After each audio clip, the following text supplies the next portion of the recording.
عتیق آفریدی پچھلے کچھ سالوں سے رمضان مہربان کے نام سے رضاکار طلباء اور طلبات کے ذریعے اسلام آباد کے علاقے پشاور موڑ میں اپنی مدد آپ کے تحت یہ دسترخوان چلا رہے ہیں۔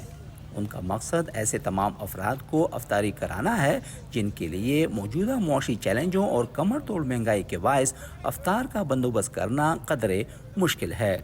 موسٹلی اس میں سیکیورٹی گارڈز ہیں، ٹیکسی ڈرائیورز ہیں، ڈیلی ویج لیبرز ہیں، یہاں پہ ساری موسٹلی یہ دیہڑی دار طبقہ ہے، مزدور ہیں، اور یہیں پہ پشاور موڑ میں موسٹلی یہ فٹ پاتھ پہ سوتے ہیں، ان کے پاس اس طرح سے رہنے سہنے کی جگہ بھی نہیں ہے اور دور دراز علاقوں سے مزدوری کرنے کے لیے آئے ہوتے ہیں۔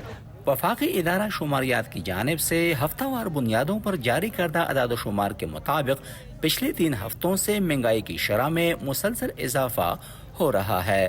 اس وقت مہنگائی کی شرح 30% سے زیادہ ہو چکی ہے، جس کی وجہ سے عام آدمی کے لیے روزانہ معمول کی خوراک کا حصول بھی مشکل ہے۔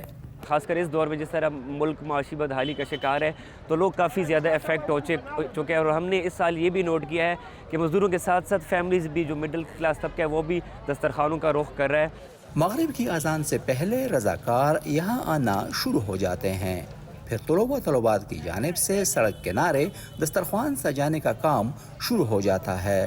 شربت، کھجور، پھل، چاول، روٹی اور سالن اس دسترخوان کی زینت ہیں۔ میں چاہتی تھی کہ رمضان میرا پروڈکٹیو گزرے، اور ایز اے اسٹوڈنٹ مجھے بھی چاہیے کہ میں لوگوں کی ہیلپ کروں، میری طرف سے بھی لوگوں کو فائدہ ہو۔ میرا مقصد یہ نہیں ہونا چاہیے کہ آئی جسٹ کہ میں صرف پیسے کماؤں اور اپنی لائف بہتر بناؤں۔ میں اس چیز سے یہ سیکھنا چاہتی ہوں کہ میں آگے جا کے ایسے ہی مجھ سے دوسرے لوگوں کی ہیلپ ہو اور دوسرے لوگوں کی مدد ہو۔ اس کاوش میں نہ صرف پاکستانی بلکہ پاکستان میں پڑھائی کے سلسلے میں مقیم بیرونی ممالک کے طلباء بھی بڑھ چڑھ کر حصہ لیتے ہیں۔ انڈونیشیا سے تعلق رکھنے والے محمد سیفورتی انہی میں سے ایک ہیں۔ In our group we have 10 countries. ہمارے گروپ میں 10 ممالک کے لوگ شامل ہیں، جیسا کہ پاکستان، انڈونیشیا، ترکی وغیرہ۔ ہم یہاں لوگوں کے چہروں پر خوشیاں بکھیرنا چاہتے ہیں تاکہ وہ وہی کیفیت محسوس کریں جیسا کہ ہم۔ جیسے جیسے سورج ڈھلنے کا وقت قریب آنے لگتا ہے، وہاں آنے والے ضرورت مندوں کے چہروں پر خوشیوں کے آثار نمایاں ہونا شروع ہو جاتے ہیں۔ ضلع لیا سے تعلق رکھنے والے دہاڑی دار ذیشان علی کے لیے یہ افطاری کسی نعمت سے کم نہیں۔